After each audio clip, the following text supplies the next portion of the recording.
네, 트럼프 미국 대통령이 이틀 만에 프로젝트 프리덤 작전을 중단했습니다. 아라그치 이란 외무장관은 중국에 방문해 왕이 중국 외교부장과 만날 예정인데요. 이용종 한국국가전략연구원 센터장, 두진호 전 국방연구원 국제전략실장과 이야기 나눠보겠습니다. 어서 오세요. 어서 오세요. 안녕하세요. 네, 이용종 센터장님, 네. 이 나름 프로젝트인데 네. 프로젝트 프리덤 이틀 만에 중단을 선언했거든요. 네. 어떤 배경이라고 보세요? 뭐가 좀 성과가 없었습니다. 네. 그동안 뭐 이틀 동안 작전을 했는데 네. 배가 뭐 한 7척 정도 나왔는데 이게 사실 이 작전 있기 전에도 하루에 두세 척씩은 빠져나왔지 않습니까? 자력 탈출 형식으로. 그렇기 때문에 이게 과연 호용성이 있냐 이거고, 그다음에 많은 선박들이 미국이 보호를 마치 군함을 옆에 대가지고 보호해주고 호송해주는 것처럼 생각을 했는데, 실제로는 미국은 외곽만 하고 너희들이 알아서 빠져나오면 우리가 지원해주겠다, 예. 멀리서 좀 지원해줄게, 이런 거다 보니까 이 선사들이 선뜻 호응하기가 어려운 이런 상황이었죠. 그러다 보니까 아마 미국 측에서도 이 작전의 효용성이라든가 또 이란의 반발 이런 것들을 종합적으로 고려했고, 무엇보다도 파키스탄 쪽에서 새로운 메시지, 뭐 중재와 관련해 가지고 이란 쪽에서 좀 만나자는 사인이라든가 이런 것들이 이제 오게 된 거죠.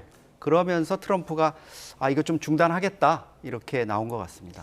미국의 이번에 그 프로젝트 프리덤 때문에 네. 오히려 이란이 더 이득을 봤다, 또는 그 강도가 더 세졌다, 이런 분석들도 있는데 이건 어떻게 보십니까? 어쨌든 프로젝트 프리덤 작전을 또 미국이 야심차게 시작을 했지만 예. 야심차게 시작을 할 수밖에 없었던 이유는 미국의 전쟁 권한법이 60일 이상 미군의 원정 작전을 허용하지 않기 때문에 뭐 지지율이 지금 바닥을 치고 있는 트럼프 대통령 입장에서도 강대강 의회와 충돌해봐야 본인에게 이득이 하나도 될 것이 없기 때문에 여러 가지 이제 국내외 정치, 경제 그리고 군사적인 전략 상황들을 고려해서 이런 조치를 좀 내린 걸로 보입니다. 조금 전에 이 센터장께서 말씀하신 대로 뭐 과거와 딱히 다르지 않게 많은 선사들이 어떤 미군의 호의를 받으면서 안전하게 통과했다고 볼 만한 충분한 성과는 없습니다. 그런 측면에서 볼 때 이란이 상대적인 이익, 반사 이익을 더 얻는 것이 아닌가라고 생각할 수도 있겠는데요.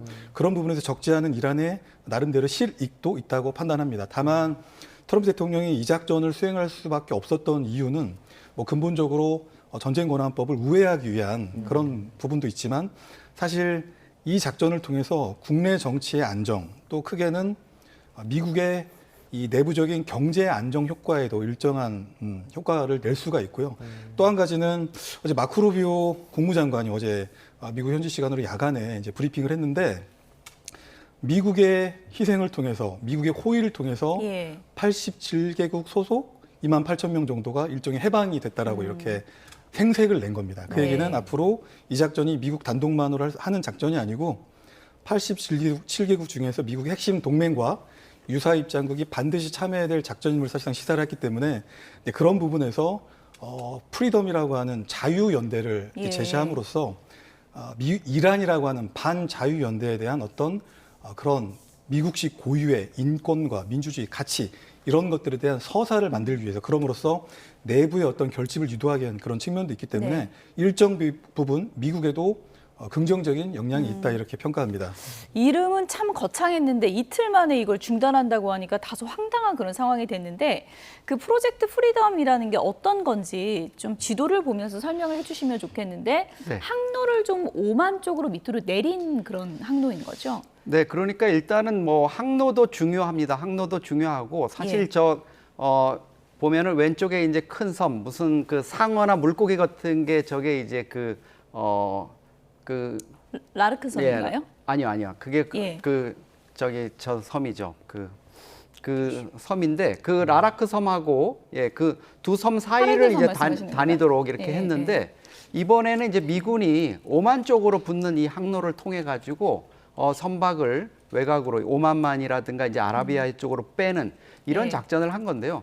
트럼프 대통령이 이거를 당초 내세울 때는 사실 인도주의적인 걸로 포장을 했습니다. 예. 2,000척이 넘는 선박과 또 2만 명의 선원들이 거기 지금 2달째 고통받고 있으니까, 예, 지금 뭐 우리 정확히 미군이, 다시 한번 정정을 하면 조금 전에 이제 얘기하시려고 했던 그 네. 섬이 혹시 캐슘 섬이 맞나요? 캐슘 섬하고 예. 라라크 섬 사이를 예. 이제 통과하도록 이란이 거기다 마치 이제 톨게이트를 세워 놓은 거죠. 그런데 이제 밖으로 빠져나오는 이 작전이었는데, 이게 인도주의적인 걸로 포장이 돼 있었지만 사실 미국 쪽에서 좀 다급한 게 있었습니다. 이게 베센트 재무장관이 사실 속내를 좀 드러냈는데요. 네. 하루에 그 몇 척씩 이렇게 배를 빼서 200~300척만 우리가 빼내면 한 척당 200~300만 배럴의 원유가 담겨 있으니까 예. 이거를 빼오면은 미국의 유가가 금방 안정될 거다. 이러니까 사실은 이게 석유 확보를 위한 어떤 작전 이런 부분이었는데 가만히 보니까 이게 위험이 상당히 따르게 되고 또 한국이라든가 뭐 중국한테도 사실 이 작전에 동참해 달라고 요청을 했거든요. 예. 그러다 보니까 이제 여러 가지 좀 문제가 생기고 이런 상황이 생기다 보니까 트럼프 입장에서는 이걸 좀 지속하기가 어렵겠다 이렇게 생각을 한 것 같고요. 한마디로 휴전을 유지하기가 힘들어지겠다 이렇게 판단을 한 건가요? 그렇죠. 그렇게 볼 수 예. 있고요. 지금 상황에서는 뭐 몇 개 성과는 있었죠. 뭐 예. 머스크사가 운영하는 자동차 운반선을 빼내온다거나 이런 부분은 있었는데 결국에 이제 여러 가지 평가를 해본 결과 이 카드가 아니라고 생각한 것 같습니다. 3월 말에 사실 보면은 그 브래드 쿠퍼 미 중부사령관이 예. 트럼프한테 45분간에 걸쳐서 작전을 설명했다는 얘기가 나왔었잖아요. 4월 말에. 그런 과정에서 어떤 여러 가지 옵션 중에 하나가 이 프리덤 프로젝트였을 것 같은데 그게 이틀 만에 별로 이 어떤 작전의 성과를 거두기 어려울 것 같다 이런 판단이 내려진 거죠. 근데 그 센터장님 사실 저기 호르무즈 해협이 상당히 좁잖아요. 네. 그래서 이란 쪽에서도 어떻게 보면 그 육지에서도 공격을 할 수 있을 정도의 거리가 이제 네. 확보가 됐는데 이렇게 배를 한 대씩 빼낸다는 게 거의 불가능하지 않습니까, 원래? 근데 제가 보기에는 트럼프 대통령의 여러 말 중에서 이란의 해군 무력이라든가 이란의 군사력이 괴멸 상태가 됐다 이거는 맞는 판단인 것 같아요. 왜냐하면 이번에도 두 척의 선박을 호르무즈 해협을 통해 가지고 빼내오고 이러는 과정에서 사실 이란 측의 저항이라는 게 작전이라는 게 제대로 된 군함이나 구축함이나 이런 게 나타나서 작전하는 게 아니고요. 예. 소형 고속정 형태의 선박이 6척 나와가지고 그냥 로켓포 쏘는 정도의 수준이었다 그러지 않습니까?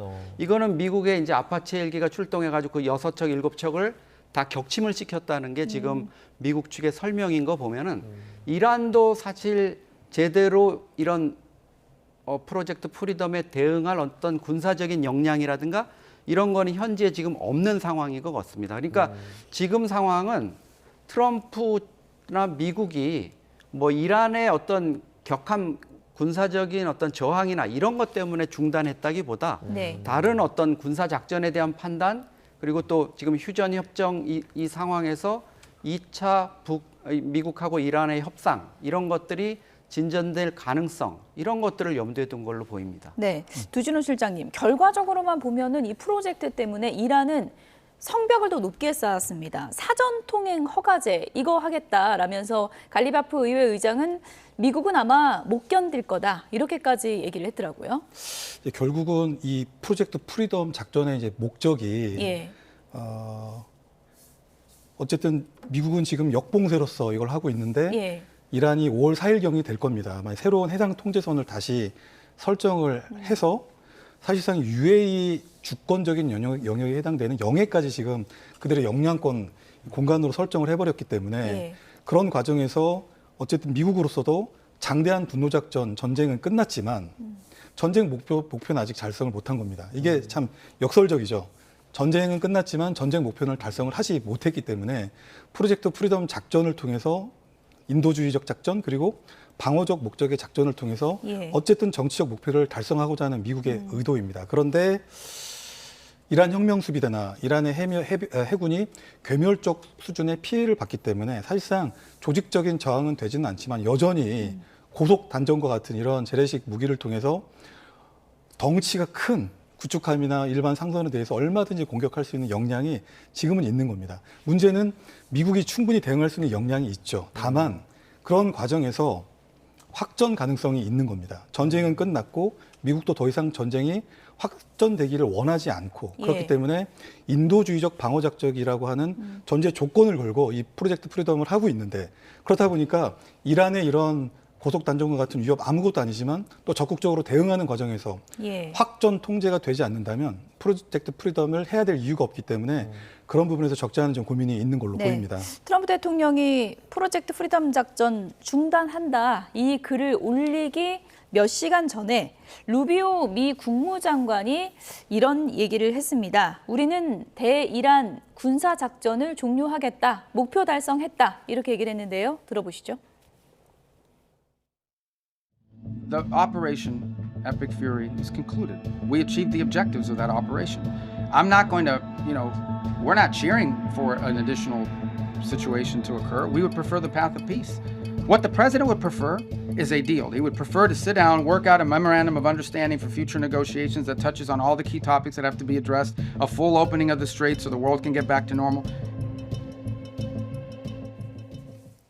네, 루비오 국무장관 얘기만 들으면은 전쟁이 거의 끝난 건가요? 뭐 어떻게 파악해야 네, 됩니까? 지금 2달 넘는 전황 가운데 가장 좀 정확하게 어떤 전황에 대해서 객관적으로 이렇게 얘기하는 게 루비오 발언인 것 같아요. 아, 그렇습니까? 에픽 퓨리 작전이 종결됐다는 것 자체가 예. 미국과 이스라엘이 시작한 어떤 공습을 통한 작전, 이게 사실상 마무리됐다는 거는 이번 전쟁이 이제 종결 수준으로 가겠다는 의지를 분명히 한 거거든요. 그건 뭐 트럼프 대통령이 지금 프리덤 프로젝트를 어떻게 하고 이런 것과 무관하게 큰 공세 자체를 이제 멈추겠다는 거기 때문에 제가 보기에는 지금 그동안에 이란 내부에 어떤 좀 혼선이 있었던 것 같아요. 지도부 내부에서도. 네. 그러니까 뭐 갈리바프 의장이라든가 아라그치 외무장관이 1차 협상, 지난달 10일, 12일 날 열렸던 협상에 나와서 여러 가지 진전 상황을 본 것들, 그리고 이란이 그 이후에 약간 좀 유화적으로 나온 것들, 이런 것들이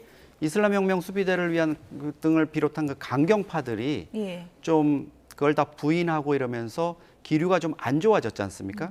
그래서 트럼프 대통령이 도대체 내부의 지도자가 누군지 모르겠다, 이런 정도로 혼란스러웠는데, 이슬람 혁명 수비대도 그동안에 보면은 여러 가지 이제 한계를 드러내고 그러다 보니까 거짓말로 이렇게 상황을 좀 설명해야 되는 이런 상황들이 좀 많이 있었습니다. 그리고 지금 무엇보다도 이란 내부의 상황이 엄청 안 좋거든요. 저항 경제라 그래서 대이란 제재에 맞서는 어떤 경제를 운영해 왔는데, 저희가 돌이켜보면 12월 말에 이란 국민들이 경제난이나 이런 것 때문에 사실 하메네이 정권에 대해서 반기를 들고 민주화 시위에 나섰었잖아요. 그게 네네. 경제적인 이유였거든요. 예. 그런 것들을 이제 무참하게 이렇게 뭐 3만 명 사망설이 나올 정도로 진압을 하는 과정에 하메네이가 숨졌고요. 그럼에도 불구하고 지금 뭐 실업자가 한 200만 명 되고 달러 환율이 56분의 1로 지금 떨어졌다는 얘기 아닙니까? 그러면 이제 주민들의 불만도 상당하기 때문에 이란으로서도 이즈음해서 뭔가 좀 탈출구를 마련해야 되겠다, 이런 상황이기 때문에 트럼프의 에픽 퓨리뿐만 아니라 지금 프리덤 프로젝트도 지금 트럼프가 패배했기 때문에 저렇게 끝내는 거다, 이렇게 이란 쪽에서는 명분을 내세우면서 2차 협상 분위기로 지금 가지 않을까, 이렇게 전망이 됩니다. 지금 이런 상황에서 아라그치 이란 외무장관이 이제 중국 방문해서 왕이 외교부장을 이제 만날 예정이다라는 말이 이제 전해지고 있는데, 만나서 구체적으로 좀 이번 전쟁을 위해서 어떤 얘기 나눌 수 있을까요? 재미있는 거는 아락치 외무장관이 러시아를 가서는 푸틴 대통령을 만났고요. 네. 아마 이제 중국 측 초청으로 해서 이제 지금 방문을 한 건데, 아마 오늘 내일 아마 이제 왕이 부장 만나서 회담하고 시진핑 주석을 만나면 이란 당국 입장에서는 가장 좋은 시나리오가 예. 될 텐데 그럴 가능성이 좀 커 보이지는 않습니다. 미국 먼저 만나게 되는 그 모양새가 되니까. 그렇죠. 그래서 어쨌든 이란이 뭐 중국의 초청이라고는 하지만 네. 어쨌든 중국도 필요하니까 이란 외교장관을 불렀을 것이고요. 이란 외교장관도 필요하니까 이렇게 한 걸음에 베이징을 달려간 건데, 예. 어쨌든 중요한 건 이란이 지금 14개의 새로운 종전 요구안을 제시를 했습니다. 근데 중요한 건 그 14개의 종전 요구안 중에 가장 중요한 핵, 농축, 우라늄 관련된 부분은 빠져 있습니다. 네. 돌이켜보면 과거에 오바마 행정부 시절 때 체결됐던 이란 핵 합의 관련됐을 때는 여러 국가들이 이란과 미국을 같이 중재해가지고 이 합의에 이르렀는데, 그때 이란 편에 누가 있었냐면 중국과 러시아가 있었다는 것이죠. 그래서 그렇군요. 비단 중동 전쟁을 뭐 잠시 잠깐이라도 혹은 영구적으로 끝내기 위해서 중국의 건설적인 역할을 견인하기 위한 목적도 있고, 또 그런 것을 하기 위해서 중국이 이란 당국자를 초청한 이유도 있겠지만, 결국은 이 협상판이 앞으로 길어질 것이 분명하기 때문에 이란 입장에서는 최소한 농축 우라늄과 관련된 부분에서 과거에 그러했던 것처럼 중국과 러시아의 건설적인 역할을 좀 이렇게 지지를 요청하고 앞으로 이란 편에 서기를 바라는 그런 것들을 읍수하기 위해서 이렇게 뭐 찾아갔다고 보는 게 타당할 것 같습니다. 1차 협상 때도 중국 역할이 배후에 있었다고 했잖아요. 이번에도 좀 시진핑 주석이 역할을 좀 할까요? 그렇죠. 뭐 그 미중 정상회담의 기본 의제야 관세 문제라든가 대만 문제라든가 다른 여러 가지 의제가 있겠지만 네. 이게 현안으로 이제 이란 문제가 떠올랐지 않습니까? 그러면 두 정상 사이에 어차피 논의가 될 텐데 기본적으로 가장 중요한 거는 중국이 이란산 원유의 90%를 수입한다는 그 점이겠죠. 그런 점을 트럼프 대통령 입장에서는 좀 압박을 해가지고 뭔가 변화를 일으켜야 되지 않느냐, 미국 쪽에 너희들이 좀 서대야 되는 거 아니냐, 이런 원유 수급 문제라든가 이런 것들을 강조할 거 없고요. 예. 또 하나는 중국의 그 소위 말하는 티팟 정유라는 그 소규모 정유사들이 중국이 수입해가는 원유의 한 25% 정도를 정유하고 있거든요. 산둥성 일대에 있는. 그런 거에 대한 어떤 제재 가능성 이런 것들을 내붙이면서 시진핑 주석한테 이러면 곤란하지 않느냐 이런 식으로 좀 압박을 할 것 같습니다. 그런데 물론 시진핑 주석 입장에서는 그런 뭐 제재 문제라든가 이런 것보다 좀 중재 역할을 하고 싶어 하는 것 같아요. 이란과 미국 사이에 본인이 중재를 해서 이게 원만히 끝나는 좀 어른스러운 모습 이런 것들을 글로벌 리더로서의 모습을 보여주려는 것 같은데 트럼프 대통령의 어떤 압박 이런 것들이 사실 시진핑한테 먹힐 가능성은 그렇게 높지는 않습니다. 아라그치 장관이 중국 방문 마치고 와서 만약에 2차 협상 날짜 잡히면 시진핑 주석의 존재감도 좀 올라가는 거잖아요. 그렇죠. 그럴 수가 있죠. 그런데 예. 뭐 중국의 중재를 통해 가지고 이게 성사되는 것보다는 그게 예. 러시아라든가 이런 쪽의 힘도 있겠지만 제가 보기에는 파키스탄의 힘이 파키스탄. 가장 지금 중요할 것 같습니다. 예. 아심 무니르 장관이 예. 이 부분과 관련해서 제가 보기에는 아마 좀 중매를 서는 입장처럼 미국에는 이란 쪽에 좋은 얘기를 하고 이란에도 또 좋은 얘기를 이렇게 전달해서 지금 성사를 해 나가는 과정인 것 같은데 예. 가장 중요한 게 트럼프 대통령의 이 아심 무니르 장관에 대한 어떤 신뢰가 엄청 강하다는 거. 예. 그게 이번 2차 협상의 어떤 성사에 결정적인 요인이 되지 않을까 이렇게 생각이 듭니다. 미중 정상회담 이제 14일부터 이틀간 이제 얼마 남지 않았는데 만약에 이제 이란 사태가 좀 해결이 되지 않으면 이제 미중 간에도 현안이 많잖아요. 무기라든지 뭐 기술 패권도 있고 타이완 무기도 요즘에 이제 대두되고 이런 것들 관련해서 건설적인 대화가 좀 안 될 가능성도 있지 않습니까? 그러니까 이제 작년 경주 에이펙 당시에 미중 정상이 정말 오랜만에 대좌를 했습니다. 대좌를 하고 그런데 그때 대만 해역 유사시를 포함한 민감한 현안들은 또 피해가고 일종의 이제 미중 간에 지금까지 벌여왔던 여러 가지 갈등과 이런 경쟁을 좀 휴전 기간을 늘려가는 그런 모습으로 마무리가 됐었고 그러고 나서 이제 5월 다음 주면 베이징에서 다시 정상들이 만나는 건데요. 그 기간 동안에 중동 전쟁이라고 하는 새로운 변수가 이렇게 생긴 겁니다. 근데 그 변수가 너무 큰 거죠. 그렇다 보니까 미중 양자 간의 현안도 굉장히 중요한데 중동 전쟁을 어떻게 끝낼 것인가에 대한 예. 또 미국의 기대, 또 중국의 글로벌 리더로서의 어떤 역할 이런 부분들 때문에 정작 중요한 미중 간의 현안들, 특히 뭐 무역이라든지 뭐 반도체 수출 관련된 문제들, 대두를 다시 중국산 대두를 미국이 수입하느냐 이런 문제들이 좀 가려질 가능성도 여전히 배제를 못하는 상황이 되지 않을까 조심스럽게 전망을 해봅니다. 네. 제가 사실 이게 출연 들어가기 전에 이게 도대체 무슨 상황인지 모르겠다 했더니 이제 두 분 다 저희도 모르겠다 뭐 이렇게 답변도 하시긴 했는데 트럼프 미국 대통령의 속내를 진짜 아무도 모르는 것 같습니다. 지금 오늘 나온 그 뉴스들만 보면 어떻습니까? 셀프 종전이라고 할까요? 그 시나리오 쪽에 지금 힘이 실리는 겁니까? 그렇죠. 처음에 이제 개전 초기에 좀 종전 가능성 이런 것들이 나올 때 이게 여의치가 않다 보면 아마 양측이 서로 각자 예. 승리했다고 선언하고 이렇게 돌아설 거다, 전쟁에서 빠질 거다 이런 그럴 거면 2차 협상도 필요 없는 그렇죠. 거죠. 그런 좀 낙관적인 얘기가 네. 있었는데 1차 협상을 하는 와중에 사실 이란도 그렇지만 미국의 입장도 강해졌습니다. 특히 핵 문제와 관련해 가지고 트럼프 대통령이 당초에 핵에서 경제 문제, 석유 패권 쪽으로 중심이 옮겨지고 호르무즈 해협을 놓고 핫하게 싸우다가 나중에 결국은 다시 핵으로 돌아가는 이런 예. 상황이었지 않습니까? 그래서 지금은 제가 보기에는 뭐 이런 어떤 2차 협상을 하긴 하는데 그 과정에서 그냥 서로 일방적으로 선언을 하고 빠진다 이런 거는 지금은 조금 초기와는 상황이 좀 달라졌을 것 같습니다. 양쪽이 패를 지금 보일 대로 다 보인 상태고요. 예. 또 물론 9개의 미국 측의 제안에 대해서 14개 항이라는 오히려 더 혹을 붙여서 가져온 이런 상황이기 때문에 양측이 어떤 접점을 찾기가 쉽지 않은 국면이 있겠지만 협상 테이블에 앉으면 서로 현실적인 차원에서 어떤 좀 핵심 의제들만 남긴 그런 상황에서 협상을 통해 가지고 합의를 제가 도출할 가능성도 있을 걸로 보입니다.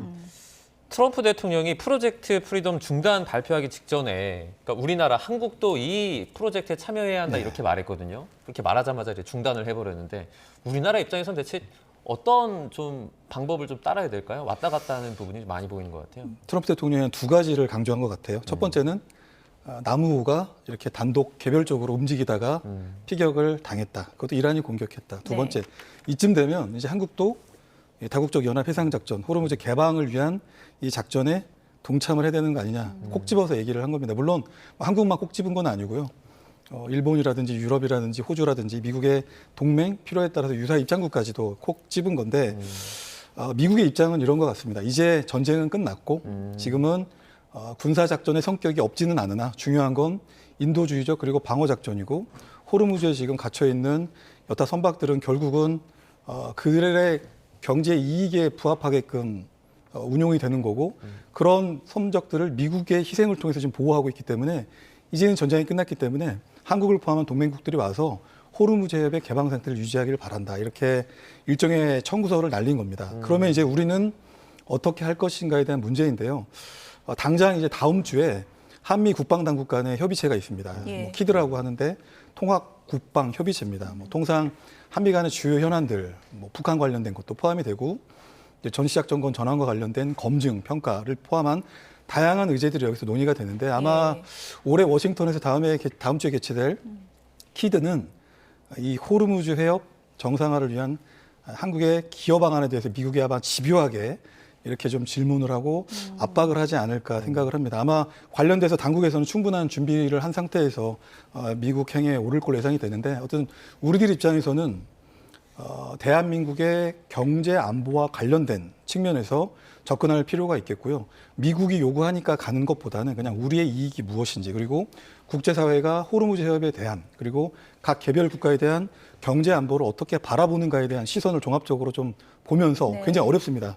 어려운 과정이지만 그런 것들을 종합적으로 검토를 해야 될 것입니다. 그래서 국제사회의 여론, 동향, 우리의 국내법, 헌법이 특정하고 있는 해외 국군 부대의 해외 파견을 위한 그런 조항들 국회의 동의가 필요한 것이고 또 기존에 나가 있는 청해부대 임무를 변경할 것인지 아니면 기존에 나가 있는 청해부대 전력만으로 앞으로 예상되는 다국적 연합 해상 작전의 능력이 되지 않으면 새로운 또 부대를 파견해야 되고 그러려면 또 새로운 법을 입법을 해야 되는 이런 절차가 또 필요하기 때문에 아마 그런 부분들을 종합적으로 지금 아마 수없는 논의 과정을 통해서 어느 정도 정부는 검토를 좀 완료를 하지 않았을까 저는 이렇게 좀 보고 있습니다. 신중한 검토를 통해서 이제 결정하겠다고 했으니까요. 어떤 결과가 나올지는 좀 지켜봐야 될 것 같고 백악관의 강요들은 요즘에 중간 선거 걱정이 많다고 하는데 트럼프 미국 대통령은 훨씬 후를 내다보고 있는 것 같습니다. 3선에 대한 의지를 드러내고 있는데요. 들어보시죠.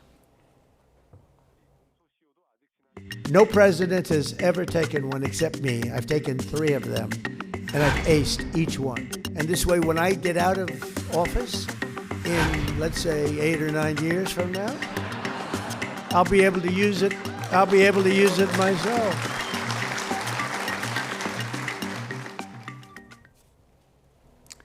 네, 8년 후, 9년 후까지 내다보고 있는 트럼프 미국 대통령인데요. 이거 법적으로는 불가능한 거죠? 안 되죠.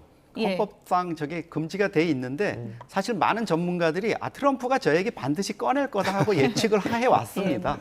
왜 안 꺼내나 했는데 2028년에 이제 뭐 어떤 뭐 법을 개정하는 수준은 아니겠지만 뭐 여러 가지 편법을 쓸 거라는 얘기는 나왔습니다. 한번 쉬고 다시 출마하면 되지 않느냐 이런데 그렇게 해도 3선은 어렵게 돼 있다. 뭐 이런 조항들도 있고 여러 가지 얘기가 있었는데 그냥 하는 말이 아니라 모자도 팔고 있던데 저희 그렇죠. 그래픽도 이제 좀 보여주시죠. 뭐 굿즈를 통해 가지고 뭐 자기가 그동안 수익을 엄청나게 또 얻었지 않습니까?